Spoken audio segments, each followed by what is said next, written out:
नमस्कार दोस्तों, स्वागत है आप सभी का हमारे हिंदी यूट्यूब चैनल हिंदी चर्चा विद गुंजन में।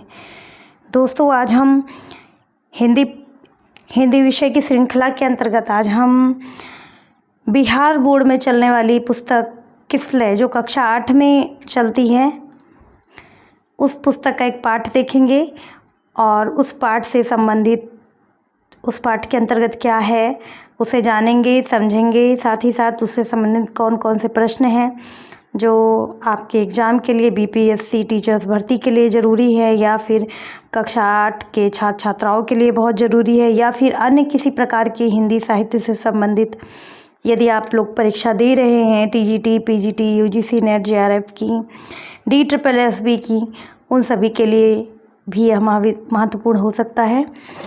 तो इसलिए आप लोग इसे ज़रूर से देखें पूरा वीडियो। आइए देखते हैं। ये पुस्तक का नाम है किसलय। ये कक्षा 8 की पुस्तक है और इसका जो भाग 3 है, भाग 3 के अंतर्गत है ये। इसका पाठ सूची आइए देख लेते हैं पहले। इसमें प्रथम पाठ है जो कि कविता है, तू जिंदा है तो जिंदगी। शंकर शैलेंद्र जी गीतकार थे, उनकी एक कविता है और हम अगर बताते चलें तो इस पर एक गीत भी बना है। ये गीत ही है एक प्रकार का और जिसे मुकेश जी ने गाया भी है। इसके अंतर्गत जो कक्षा 8 में पाठ है, पहला पाठ है तू जिंदा, दूसरा पाठ है ईदगाह, तीसरा पाठ है कर्मवीर, चौथा पाठ है बाल गोविंद भगत और पांचवा है हुंडरू का जल प्रपात। पार्ट 6 है बिहारी के दोहे। पार्ट 7 ठेस। पार्ट 8 है जो वो बच्चे की दुआ, ये मोहम्मद इकबाल जी की है। ठीक है। पार्ट 9 अशोक का शस्त्र त्याग, वंशीधर श्रीवास्तव जी की है, एकांकी है ये। पार्ट 10 ईर्ष्या तू न गई मेरे मन से, निबंध है ये रामधारी सिंह दिनकर जी की। पाठ 11 कबीर के पद हैं। पाठ 12 विक्रमशिला है, ये निबंध है। पाठ 13 दीदी की डायरी। पाठ 14 पीपल। पाठ 15 दीनबंधु निराला। उसके बाद है पाठ 16 खेमा। पाठ 17 खुशबू रचते हैं हाथ, अरुण कमल जी की है। पाठ 18 हौसले की उड़ान। पाठ 19 जननायक कर्पूरी ठाकुर और का पाठ 20 झांसी की रानी। पाठ 21 चिकित्सा का चक्कर एवं पाठ 22 जो है वो सुदामा चरित है नरोत्तम दास जी की। और पाठ 23 है राह भटके हिरण के बच्चे को। ठीक है दोस्तों, ये इतना इसका पाठ्यक्रम है कक्षा 8 में हिंदी विषय का किसलय पुस्तक के अंतर्गत। आइए देखते हैं आज हम कौन सा पाठ आपको पढ़ाना ले चलते हैं। तो आज हम पाठ 1 तू जिंदा है तो कविता शैलेंद्र जी की देखते हैं। पाठ है दोस्तों तू जिंदा है तो। पाठ 1 है, पहला पाठ है, जैसा कि हमने पहले भी बताया ये कविता है या गीत है। ठीक है। तू जिंदा है तो कविता गहरे जीवन राग और उत्साह को प्रकट करती है। यह कविता जो है जब आप उसे सुनेंगे या पढ़ेंगे, यदि आपने इसे नहीं सुना है तो एक बार ज़रूर सुनेंगे, तो जब इसको सुनिए तो एक असीम ऊर्जा का संचार प्रकट करती हुई ये कविता है। इस कविता के माध्यम से कवि आशाओं की ओर अग्रसर करना चाहता है, निराशाओं को त्याग करके। ठीक है, ताकि जो हम अपने अतीत के दुखदाई पलों में डूबे रहते हैं और आगे का हम सोचना भूल जाते हैं कि हमें आगे क्या करना है, हमें आगे कुछ और भी कार्य करना है या नहीं करना है। हम अपनी पुरानी ही समस्याओं में उलझे रहते हैं, पुरानी हार में ही खोए रहते हैं, नई जीत की चिंता छोड़ देते हैं। ठीक है, तो उसी के लिए यह प्रेरणा देती हुई कविता है। आइए देखते हैं इसका भाव और कवि क्या कह रहे हैं इसमें। तू जिंदा है तो जिंदगी की जीत में यकीन कर। फिर से देखते हैं। तू जिंदा है तो जिंदगी की जीत में यकीन कर, अगर कहीं है स्वर्ग तो उतार ला ज़मीन पर। यहाँ पर कवि जो है कह रहा है कि यदि हे मनुष्य, यदि आप जिंदा हैं, यदि आपको लग रहा है कि हम एक जीवित प्राणी हैं, बुद्धिमान प्राणी हैं, और सिर्फ सांसों का चलना ही जीवित होना नहीं है, जीवित होने के लिए, जीवित का प्रमाण देने के लिए कई और भी कार्य हमें करने पड़ते हैं। तो यहाँ पर वही कवि कह रहा है कि अगर तुम जिंदा हो तो तुम्हें ऐसा लग रहा है कि मैं एक जीवित प्राणी हूँ, तो तुम्हें अपनी ज़िंदगी पर यकीन होना चाहिए, और यह यकीन होना चाहिए कि यदि ये मेरे पास ये जीवन है तो उसमें मेरी आज नहीं तो कल जीत अवश्य होगी। ठीक है, क्या हुआ आज अगर हमारी हार हो गई है, तो हम एक जीवित प्राणी हैं और हम फिर अपना ऐसा कर्म करेंगे, उस कर्म के माध्यम से हम अपनी जो बीती हुई हार है उसको त्याग कर फिर कोई एक नई जीत अपने जीवन में जोड़ेंगे। अगर कहीं है स्वर्ग तो उतार ला ज़मीन पर। अब यहाँ कवि कह रहा है कि अगर तुम्हें ऐसा लग रहा है कि मैं जीवित हूँ, और तुम्हें ऐसा लग रहा है कि स्वर्ग और नरक और दुख और सुख में भेद यदि आप जानते हैं, आपको लग रहा है कि सुख भी होता है, दुख भी होता है, दुख होता है तो हम दुखी होते हैं, सुख होता है सुखी होते हैं, ये मेरा जो जीवन है ये नर्क बना हुआ है, ये नर्क में हम जी रहे हैं, तो स्वर्ग भी कहीं होगा। यदि तुम्हें ये लग रहा है कि ये नर्क है तो स्वर्ग कहीं पर होगा, और अगर स्वर्ग कहीं पर है तो उसके लिए तुम ऐसा कर्म करो, ऐसा परिश्रम करो कि तुम अपने जीवन में उस स्वर्ग को उतार लाओ, उसे धरती पर, अपने ज़मीन पर, अपने जीवन में उसे उतार लाओ। ऐसा कवि मनुष्य के लिए प्रेरणादायक बातें कह रहा है। ठीक है, इसमें की जो अगली पंक्ति है उसे देखते हैं। ये गम के और 4 दिन, सितम के और 4 दिन, ये दिन भी जाएंगे गुजर गुजर गए 1000 दिन। ये गम के और 4 दिन कह रहा है कि अगर तुम्हें लग रहा है ये मेरे दुख भरे दिन हैं, तुम मुसीबतों में हो, तुम असंतोष में जी रहे हो, तुम दुख में जी रहे हो, तुम निराशाओं में जी रहे हो, तुम समस्याओं से घिरे हुए हो, तो तुम्हें ऐसा लग रहा है, तो जब तुमने इतने गम झेल लिए हैं तो ये मान के चलो ये 4 दिन और हैं जो गम के दिन हैं, सितम के दिन हैं। ठीक है, ये और 4 दिन जाने दो, इसको भी बर्दाश्त कर लो, इसे भी झेल लो, है ना। ये दिन भी जाएंगे गुजर, जब तुमने गुजर गए 1000 दिन, जब तुमने इतना दर्द सह लिया, इतना कष्ट झेल लिया, इतने दुखों का सामना कर लिया, इतनी समस्याओं, इतने संघर्षों को तुमने बर्दाश्त कर लिया है, तो अब क्या, अब तो ये 4 दिन और बचे हैं, इसे भी किसी तरह काटो, संभालो अपने आप को, और जो ये 4 दिन है ये भी जल्द ही गुजर जाएंगे। और क्या, जिस प्रकार से सारे दिन गुजर गए ये भी गुजर जाएंगे, और आने वाला समय जो होगा वो अत्यंत अच्छा होगा, वो आपका दिन होगा, वो आपका समय होगा। बस थोड़ा सा धैर्य रखिए, संतोष रखिए। ऐसा कवि इस पंक्ति के माध्यम से कहना चाह रहा है, यानी मनुष्य को यह प्रेरणा दे रहा है कि ऐसा नहीं है कि ये जो समस्याओं भरे दिन है वो हमेशा चलते रहेंगे, वो आज हैं, कल भी था, लेकिन हमें ऐसा विश्वास है कि आने वाला जो समय होगा वो अच्छा होगा और बेहतर होगा, सुखद होगा। ठीक है, कभी तो होगी इस चमन पे भी बहार की नज़र, अगर कहीं है स्वर्ग तो उतार ला ज़मीन पर, तू जिंदा है तो जिंदगी तो जीत पर यकीन कर। कह रहा है कवि कि कभी तो होगी इस चमन में भी बहार की नज़र। लाख तुम्हारे जीवन में पतझड़ नज़र आ रहे हैं, तुम्हें लग रहा है बहुत दुखदाई मेरा जीवन है, और नहीं लग रहा है कि हमारे जो मुसीबत भरे दिन है वो कभी छटने वाले हैं, जो काले बादल आपके जीवन में डेरा डाल के बैठे हैं वो कभी छटेंगे भी, ऐसा नहीं लग रहा है आपको।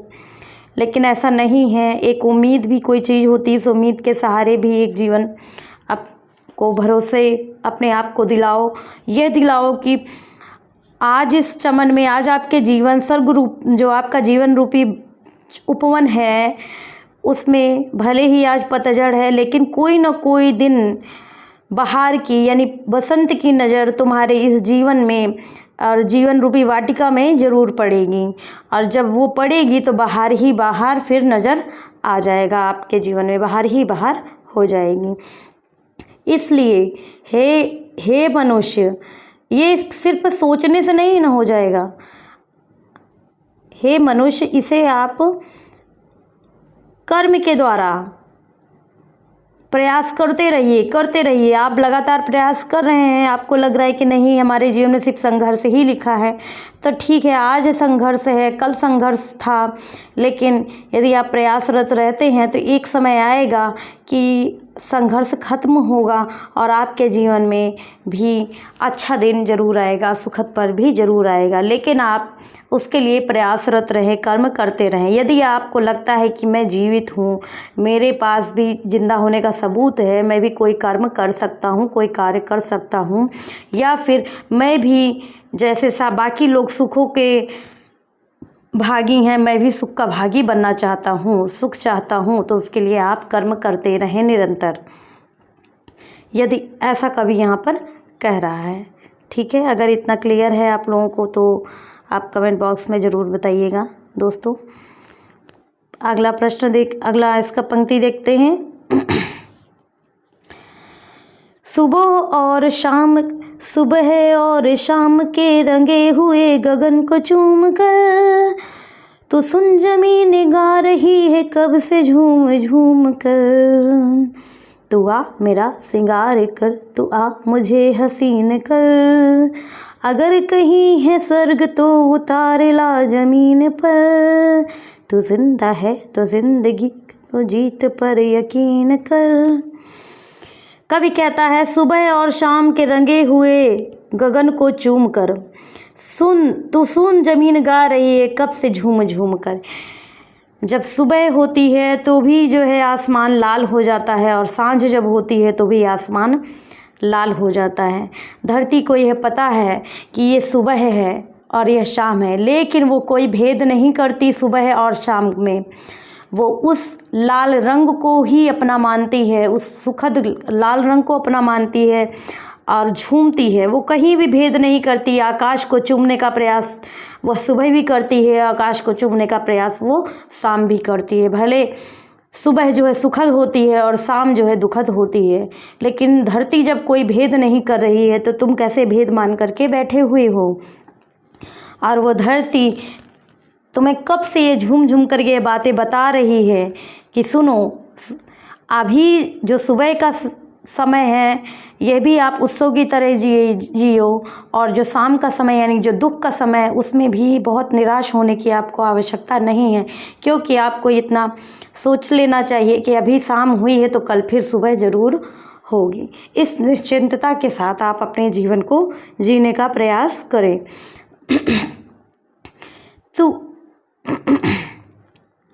तू आ मेरा सिंगार कर, तू आ मुझे हसीन कर, अगर कहीं है स्वर्ग तो उतार ला जमीन पर। धरती ये कह रही है, यानी धरती का मतलब हो गया यहाँ पर ये जीवन आपसे बार बार ये अपेक्षा कर रहा है और कह रहा है कि ऐसा नहीं है कि दुख है तो तुम उदास होकर के जीना की कल्पना छोड़ दो, हंसना छोड़ दो, किसी की खुशियों में खुश होना के छोड़कर और अच्छे सुखद पलों को जीना छोड़ दो। दुख है, ठीक है, ये भी समय है, गुजर जाएगा। सुख में भी आप सुखी होंगे, दुख में भी दुखी होने का प्रयास करें। यह जीवन जो आपको ईश्वर ने दिया है, इस जीवन को बहुत निराशाओं में जी करके ख़राब करने की ज़रूरत नहीं है। तो इस जीवन का हमेशा श्रृंगार करके जीने का प्रयास करो। जब आप उस अपनी जीवन जो अपने प्राण है, आपका जो मन है, उस मन में अगर अच्छी चीज़ों को लाओगे, सकारात्मक विचारों को लाओगे, निरंतर सकारात्मक रहने का प्रयास करोगे, यानी अपने शरीर का, अपने मन का, अपने व्यक्तित्व का श्रृंगार करेंगे, तो ऐसा कोई पल निश्चित नहीं है कि कभी आप पूर्ण रूप से सकारात्मक ना बन सकें। और यदि आप सकारात्मक विचार आपके अंदर आ जाते हैं तो आप जो है निश्चित ही एक दिन आप सफल ज़रूर होंगे। इसलिए हे मनुष्य, अगर कहीं है स्वर्ग तो उतार ला जमीन। कवि बार बार आग्रह कर रहा है कि मनुष्य उदास होने की ज़रूरत नहीं। यदि तुम्हें लग रहा है कि तुम एक जीवित इंसान हो, तुम्हारे अंदर प्राण का संचार है, तो तुम अपने कर्म के द्वारा अपने जीवन को हरा भरा बनाने का प्रयास करो। अगली पंक्ति देखते हैं दोस्तों, कैसा लगा है ज़रूर बताइएगा दोस्तों। पहला पद का हमने आपको, ये पहला वीडियो हम आपके सामने प्रस्तुत कर रहे हैं। हजार भेष धर के आई मौत तेरे द्वार पर, मगर तुझे न छल सकी चली गई वो हार कर। नई सुबह के रंग संग सदा तुझे मिली नई उम्र, अगर कहीं है स्वर्ग तो उतार ला ज़मीन पर। तू जिंदा है तो जिंदगी तो जीत पर यकीन कर। हजार भेष धर के आई मौत तेरे द्वार पर।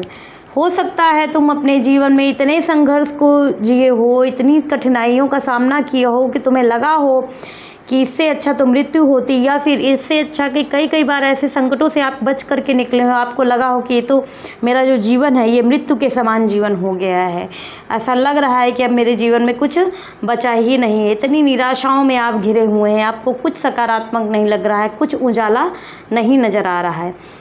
लेकिन वो कह रही है, कवि ऐसा कह रहा है कि हजार बार मौतें आई, नए नए रूप रखकर, यानी नई नई समस्याओं के रूप में आपके सामने आई, आपके मार्ग में आई, आपके जीवन में कठिनाइयाँ आई, लेकिन तुम इतने महत्वाकांक्षी हो, इतने दृढ़ विश्वासी हो, इतने हिम्मत वाले हो कि वह मौत भी तुमको छलने का प्रयास नहीं कर पाई और वो हार कर चली गई।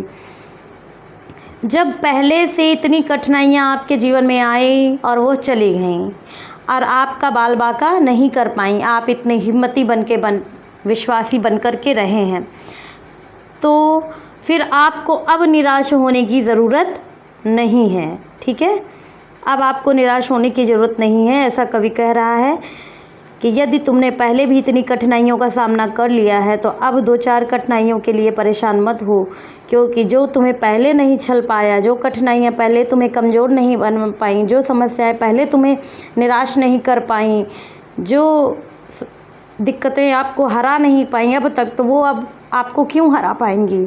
आप तो बहुत ऊर्जावान व्यक्तित्व वाले मनुष्य हो। नई सुबह के संग सदा तुझे मिली नई उम्र, अगर कहीं है स्वर्ग तो उतार ला ज़मीन। आप जानते हैं कि अक्सर यही कहा जाता है कि जो नई सुबह होती है, जब हम रात में सोते हैं तो हमें यह नहीं पता होता है कि कल की सुबह हम देख पाएंगे या नहीं देख पाएंगे, क्योंकि फिर भी हम आशा के साथ, विश्वास के साथ, निश्चिंतता के साथ सोते हैं और यह विश्वास के साथ सोते हैं कि हम सुबह उठेंगे तो हमें कौन कौन से कार्य को करना है। फिर जबकि हमें यह नहीं मालूम है कि सुबह का सूरज हम देख पाएंगे भी या नहीं, फिर भी हम आशा और विश्वास के साथ रात की नींद लेते हैं, इसी उम्मीद के साथ कि सुबह होगी तो हम यह कार्य करेंगे। तो इसी प्रकार कवि कह रहा है कि जो प्रतिदिन जो नई एक सुबह होती है, जीवन में नया जो दिन होता है, वह एक दिन जो हो हमें एक नई उम्र दे करके जाता है, एक पूरा 24 घंटा हमें दे करके जाता है। इस प्रकार से जब वो हर दिन आपको एक नई उम्र दे रहा है, हर दिन आपके जीवन में प्रवेश कर रहा है, आप रात हुई, आप सो गए, लेकिन आपको जब सुबह का सूरज आप देख सकते हैं, तो जब सुबह का सूरज आप देख रहे हैं तो उस सुबह के सूरज में यह प्रयास करिए, ऐसा कोई काम करिए कि आपके जीवन में सुख का संचार हो सके। वह दिन व्यर्थ ना जाने दीजिए किसी प्रकार से भी, उस दिन का फ़ायदा उठाइए, उस समय का फ़ायदा उठाइए, व्यर्थ समय बर्बाद मत करिए अपनी पुरानी समस्याओं को बैठ कर के सोचने में। अगर कहीं है स्वर्ग तो उतार ला ज़मीन पर। कभी बार बार आग्रह कर रहा है, यदि हे मनुष्य, यदि तुम निराश होकर बैठे हो तो ये बैठने का समय नहीं है, तुम्हें हर दिन एक नई वरदान के रूप में प्राप्त हो रहा है और इस वरदान को यूँ व्यर्थ ना जाने दो और ऐसा कार्य करो कि आपके जीवन में सुख का संचार हो सके, आपका जीवन भी हरा भरा सुखमय हो सके। अगली पंक्ति है, हमारे कारवां को मंजिलों का इंतज़ार है, ये आंधियों ये बिजलियों की पीठ पर सवार है। तू आ कदम मिला के चल, चलेंगे एक साथ हम। अगर कहीं है स्वर्ग तो उतार ला ज़मीन पर। तो जिंदा है तो ज़िंदगी तो जीत पर यकीन कर। कवि यहाँ पर कह रहे हैं, कवि शैलेंद्र हैं, ये कह रहे हैं हमारे कारवां को मंजिलों का इंतज़ार है, यानी हम अपने जिन रास्तों पर चल रहे हैं, ठीक है, कारवां का मतलब जो हम एक साथ में एक भीड़ लेकर के चल रहे हैं, उस कारवां जिस मंजिल पर चल रहे हैं उसमें ऐसा नहीं है कि जिस रास्ते पर आप चल रहे हैं आप अकेले चल रहे हैं। न जाने कितने लोग हैं उसी रास्ते पर कार्य कर रहे हैं, प्रतिदिन उनके लिए भी वही नई सुबह हो रही है और वो लोग अपना कार्य कर रहे हैं जिस प्रकार आप अपना कार्य करने का प्रयास कर रहे हैं। तो हम सभी को अपनी मंजिलों का इंतज़ार है। हम जो कार्य कर रहे हैं, जिस पथ पर चल रहे हैं, इस पथ पर इसीलिए चल रहे हैं कि हम अपनी मंजिल को प्राप्त कर सकें, जो हम चाहते हैं अपने भविष्य में, जो हम अपने जीवन में चाहते हैं। ये आंधियों ये बिजलियों की पीठ पर सवार है। ये जो आंधियाँ और ये बिजलियाँ रूपी जो समस्याएं हैं, ये हमारी पीठ पर सवार होकर साथ साथ चल रही हैं। हम अकेले नहीं चल रहे हैं, ये भी हमारे साथ साथ चल रही हैं। कब ये हमें धोखा देने लगे, कब हमें ये परेशान करने लगे, हमें ये नहीं पता है। तू आ कदम मिला के चल, चलेंगे एक साथ हम सभी ऊर्जा के साथ चलने का कार्य करें, ऊर्जा के साथ कार्य करने का प्रयास करें, क्योंकि समस्याएं जो हैं हमारा पीछा नहीं छोड़ती। तो ठीक है, समस्याएं हमारा पीछा नहीं छोड़ रही हैं, समस्याओं को भी साथ लेकर के चलते हैं। वो अपना कार्य करें, हम अपना कार्य करें। ऐसा नहीं होता है ना कि हम जिस कार्य को करेंगे उसमें समस्याएं नहीं आएंगी, बाधाएं नहीं आएंगी। बाधाएं आना ही अनिवार्य रूप से है, अब वो आएंगी ही आएंगी, तो आने दीजिए। बाधाओं के डर के कारण क्या हम अपना कार्य नहीं करेंगे? हम अपने कार्य को करने के लिए प्रशस्त हों, ताकि हम अपनी मंजिल को प्राप्त कर सकें। अपनी ज़रूरत जो हम जिस चीज़ की हमें कामना है, जिस चीज़ की हमें इच्छा है, उस इच्छा को हम प्राप्त कर सकें। भले ही साथ हमें उन समस्याओं को भी अपने साथ लेकर के ही क्यों न चलना पड़े, ठीक है, चलने दीजिए इन्हें भी। इनके कदम से कदम मिला कर के हम चलेंगे। उसके बाद भी हम अपने जीवन को अपने जीवन में जिस कामना को हम चाहते हैं, जिस इच्छाओं के लिए हम आगे मंजिल में बढ़ रहे हैं, उन इच्छाओं को प्राप्त कर सकेंगे और अपने जीवन को स्वर्ग जैसा सुंदर बना सकते हैं। यदि हमें ऐसा लगता है कि उस मंजिल पर जाकर, उस रास्ते पर जाकर मुझे स्वर्ग की प्राप्ति होगी, अच्छाइयों की प्राप्ति होगी, सुख की प्राप्ति होगी, तो हमें ज़रूर चलना चाहिए और कार्य करना चाहिए। अगली पंक्ति है, ज़मीं के पेट में पली अगन पले हैं जल जले, टिके न टिक सकेंगे भूख रोग के स्वराज ये। मुसीबतों के सर को चल चलेंगे एक साथ हम। अगर कहीं है स्वर्ग तो उतार ला ज़मीन पर। तू जिंदा है तो ज़िंदगी तो जीत पर यकीन कर। अगर कहीं है स्वर्ग तो उतार ला ज़मीन पर। कवि कह रहे हैं कि ज़मीं के पेट में पली अगन, पले हैं जल जले। धरती जानती है कि इस धरा के अंदर, इस धरा के गर्भ के अंदर अग्नि भी है और जाने कितने जल जले भी अंदर दफन हैं। टिके न टिक सकेंगे भूख रोग के, क्योंकि ये प्रकार के जो समस्याएं हैं, जलजले हैं, पेट की धरती के अंदर जो अग्नि पल रही है, धरती को पता है कि कब जलजला आ जाए, कब भूकंप आ जाए, उसके बावजूद भी धरती क्या है, एक जैसी है, एकदम स्थिर है। फिर भी कभी न कभी धरती को भी उन कठिनाइयों का सामना करना पड़ता है, भूकंप, ज्वालामुखी, जलजलों का जैसा, ठीक है। लेकिन अब यहाँ पर मनुष्य से कवि कह रहा है कि जिस प्रकार धरती उन जलजलों को समेटे हुए भी बिल्कुल शांत और गंभीर है, उसी प्रकार भी आप भी शांत और गंभीर बने।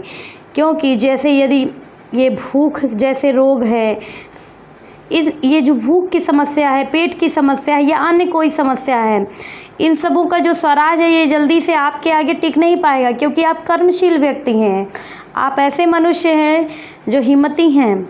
आपके सामने इस छोटी छोटी ये कठिनाइयाँ हैं, छोटी छोटी समस्याएं हैं, इनका स्वराज जो है टिक नहीं पाएगा। मुसीबतों के सर कुचल चलेंगे एक साथ हम इन मुसीबतों का सर कुचल देंगे एक दिन, क्योंकि कभी कोई विश्वास है इस मनुष्य से, इस बुद्धिजीवी मनुष्य से, इस संतोषी मनुष्य और गंभीर मनुष्य से। और कभी कह रहा है इन मुसीबतों का सर तो हम एक झटके में कुचल देंगे और उनको कुचलते हुए हम अपनी मंजिल को प्राप्त करेंगे। हम पाने वाली जिन अच्छाइयों को हम पाना चाहते हैं, जिन सुखों को प्राप्त करना चाह रहे हैं, जिसकी हम कामना करते हैं, उन सब की कामना हम की पूर्ति हमें एक न एक दिन हमें होगी। परंतु उसके लिए हमें चुपचाप उदास होकर के बैठने की ज़रूरत नहीं है। यदि हम ऐसा बैठ गए तो हमें ये सब प्राप्त नहीं हो पाएंगे और एक एक दिन करके हम और भी मृत्यु के करीब होते जाएंगे। इसलिए हे मनुष्य, तुम कर्म करो, प्रगतिशील हो, अपने आप को अग्रणी बनाओ, हर कार्य को करने का प्रयास करो। और अगर तुम्हें ऐसा लग रहा है कि जीवन किसी और का बहुत ज़्यादा सुखमय है, या ऐसा हम कौन का सा कार्य करें, ऐसी किस चीज़ की हम प्राप्ति करें जिससे हमारा जीवन सुखों से भर जाए, सुखों से परिपूर्ण हो जाए, तो उसके लिए तुम कर्म करो और उसको अपने जीवन में उतार लाओ, जिससे आपका जीवन भी सुखमय हो जाए अन्य लोगों की तरह। दोस्तों, ये वीडियो कैसा लगा ज़रूर बताइएगा आप सभी लोग। तो और इसके बाद अगला, इसका लास्ट जो चैप्टर है वो हम देख लेते हैं। अगली पंक्ति है, बुरी है आग पेट की, बुरे हैं दिल के दाग, ये न दब सकेंगे एक दिन, बनेंगे इनकलाब ये, गिरेंगे जुल्म के महल, बनेंगे फिर नवीन घर, अगर कहीं है स्वर्ग तो उतार ला जमीन पर, तू जिंदा है तू जिंदगी, तू मौत पे यकीन कर। कवि कह रहा है कि बुरी है आग पेट की, बुरे हैं दिल के दाग ये। अगर आपके पेट में भूख है, भूख से आप तड़प रहे हैं, पेट की आग है, जो ज्वाला है वह वास्तव में बुरी है। परंतु उससे भी बुरा होता है यदि आपके दिल में किसी प्रकार की उदासी है, किसी प्रकार का दाग है, किसी प्रकार का आपके मन में मैल है, बुराइयां हैं, वो पेट की आग से भी ज़्यादा बुरी आग है, दाग है। ठीक है, न दब सकेंगे एक दिन, बनेंगे। और इनको आपको लग रहा है कि जो पेट की आग है या फिर जो मन का मैल है, मन का जो दाग है, इसको आप दबा लेंगे, तो ये ऐसा कभी हो नहीं सकता। ये पेट की आग ही है लोगों को जो चोरी करना सिखाती है, गलत रास्ते कार्य करना सिखाती है, किसी को मौत के घाट उतार देती है, किसी को हम कितना भी बुरा कार्य करते हैं सिर्फ पेट की ज्वाला को शांत करने के लिए, अपनी कामना की पूर्ति करने के लिए। उसी प्रकार यदि हमारे मन में किसी प्रकार के किसी के प्रति बुराई है, किसी के प्रति गलत व्यवहार है, मन में है, तो ऐसा नहीं कि वो छुपा रह जाएगा, एक न एक दिन वो अंगार बन के आपके मन में, इसलिए सकारात्मक विचार लाइए, एक न एक दिन ये फूटेगा ज़रूर। ठीक है, यह दब नहीं सकेगा, न दब सकेंगे एक दिन, बनेंगे, क्योंकि ये इंकलाब का मतलब होता है विरोध का स्वर। ठीक है, विरोधी बन जाएंगे। ये किसके विरोधी बनेंगे? हमारे ही अंदर ये पैदा है तो हमारे ही विरोधी बनेंगे। इसलिए इस प्रकार के कार्य जो ये पेट की आग तो इतनी बुरी होती ही है, लेकिन अगर आपके अंदर किसी के प्रति बुराइयां हैं, मन में बुराइयां हैं, बुरी कामनाएं हैं, बुराइयों की ओर आप बढ़ रहे हैं, उदासियों की ओर आप बढ़ रहे हैं, तो कितने दिन आप उदासी अपने मन में दबा करके बैठेंगे? एक ना एक दिन वो आपको निराशा का शिकार बना देगी, आप डिप्रेशन में चले जाएंगे। और डिप्रेशन व्यक्ति जब चला जाता है तो आप जानते हैं कि कितने लोग सुसाइड भी कर लेते हैं, और सुसाइड के बाद क्या होता है, हम ही अपने आप का अपना स्वयं का अंत कर लेते हैं, हम यानी अपने आप के ही हम विरोधी बन जाते हैं। तो यहाँ पर कवि कह रहा है कि हम मानते हैं कि पेट की आग बुरी है, लेकिन उससे बुरा है नकारात्मक विचार। न दब सकेंगे, ये सब दबते नहीं हैं कभी भी, एक दिन बनेंगे इंकलाब, एक ना एक दिन ये उभरेंगे ज्वालामुखी की तरह, फटेंगे विरोध के रूप में, गिरेंगे जुल्म के महल, बनेंगे फिर नवीन घर। आपको ऐसा लग रहा है कि ये समाज बहुत बुरा है, हमारा दिन समय बहुत बुरा है, हमने ये कार्य किया लेकिन मेरे साथ ऐसा बुरा हुआ, ठीक है। हमने लोगों के साथ अच्छाइयाँ की तो हमें फिर भी बुराइयाँ मिली हैं, ऐसा कुछ नहीं है। ये जितने भी जुल्म आपके ऊपर हो रहे हैं, जितनी भी समस्याएं कठिनाइयाँ आपके पास आ रही हैं, जुल्म का मतलब हो गया यहाँ पर कठिनाइयाँ और समस्याएं, संघर्ष की बात हो रही है। यदि आपके पास अभी है तो इसके महल एक न एक दिन तो ढहेंगे ही, या आप उम्मीद रखिए। आप अपने जीवन से इतना भरोसा ज़रूर रखिए कि इस प्रकार की जो बुराइयां हैं वो एक न एक दिन ख़त्म हो जाएंगी और फिर से आपके मन में, आपके जीवन में कोई नया घर आएगा। घर का मतलब हो गया नई जीवन, नई ऊर्जा का संचार आएगा। कुछ अच्छा आपके जीवन में ज़रूर होगा एक न एक दिन। इस उम्मीद के साथ आप क्या करिए, कर्म करते रहिए और कर्म के साथ ही आप अच्छाइयों के रास्ते पर जा सकते हैं, सुखों के रास्ते पर जा सकते हैं। ठीक है, अपनी इच्छाओं की पूर्ति के रास्ते पर जा सकते हैं जिनकी आप कामना करते हैं। और उन जिन समस्याओं से आप उदास होकर के बैठे हैं, उन समस्याओं से भी दूर जाने का आप प्रयास करेंगे तभी, क्योंकि कर्मशील मनुष्य ही अपनी सभी इच्छाओं की पूर्ति कर सकता है। जो पराधीन बैठा है, सिर्फ सोचने के अलावा और कोई कार्य उसके पास नहीं है, बुराइयों को, पुरानी बातों को, समस्याओं को बैठे बैठे सोच रहा है, तो बस वो और उदासियों में घिरता चला जाएगा। उसके जीवन में कुछ नवीनता का संचार हो ही नहीं सकता। ये बहुत ही सकारात्मक और प्रेरणादायक कविता थी दोस्तों। और यहाँ पर अगर आपको कोई अर्थ नहीं समझ में आ रहा है तो यहाँ देख सकते हैं। किसी शब्द का यकीन का मतलब होता है भरोसा, सितम का अर्थ होता है जुल्म, गुजर का होता है बीत गया, गुजर गए, बीत गए दिन, चमन का अर्थ होता है बाग फुलवारी, बहार का अर्थ होता है शोभा सुंदरता, जुल्म का अर्थ होता है अत्याचार। ठीक है, अत्याचार ज़रूरी नहीं कोई दूसरा कर रहा हो आप पर, अत्याचार आप स्वयं भी अपने आप पर कर सकते हैं। हमेशा निगेटिव बातें सोच कर अपने आप को, अपने दिमाग को और ज़्यादा क्या कर देते हैं, बीमार कर देते हैं। और आप किसके साथ अत्याचार करते हैं, अपने आप के साथ ये अत्याचार करते हैं। सिंगार यानी श्रृंगार, कारवां यानी काफ़िला, जहाँ पर कई लोगों का हुजूम होता है वो काफ़िला होता है। ठीक है, ज़मीन, अगन आग, जली, भूकंप, स्वराज्य यानी अपना राज्य, एक समय हमें अपना राज्य प्राप्त होगा। अपना राज्य मतलब हमारा जिन चीज़ों की इच्छा हम रखते हैं, जिसकी कामना हम करते हैं, वह ज़रूर हमें प्राप्त होगा। तो दोस्तों वीडियो कैसा लगा ज़रूर बताएंगे। साथ ही साथ और किस प्रकार का आपको वीडियो चाहिए या ज़रूर कमेंट बॉक्स में लिखने का प्रयास करें, हम आपको उपलब्ध करवाएंगे। और आपकी तैयारी कैसी चल रही है, हमारा जो ये वीडियो है आपका कितना सपोर्ट कर रहा है, आपकी कितनी मदद कर रहा है, हम जो ये मेहनत कर रहे हैं ये आपको कितना लाभ प्रदान कर रहा है, यह ज़रूर कमेंट बॉक्स में आप बताएंगे, जिससे हमें प्रेरणा मिले और हम और भी ज़्यादा वीडियो लेकर के आएंगे। साथ ही साथ वीडियो को ज़्यादा से ज़्यादा शेयर करने का प्रयास करें दोस्तों। ठीक है, अगर आप मेरे चैनल पर नए हैं तो चैनल को सब्सक्राइब ज़रूर कर लीजिएगा। पूरा वीडियो देखने का आप सभी का बहुत बहुत धन्यवाद।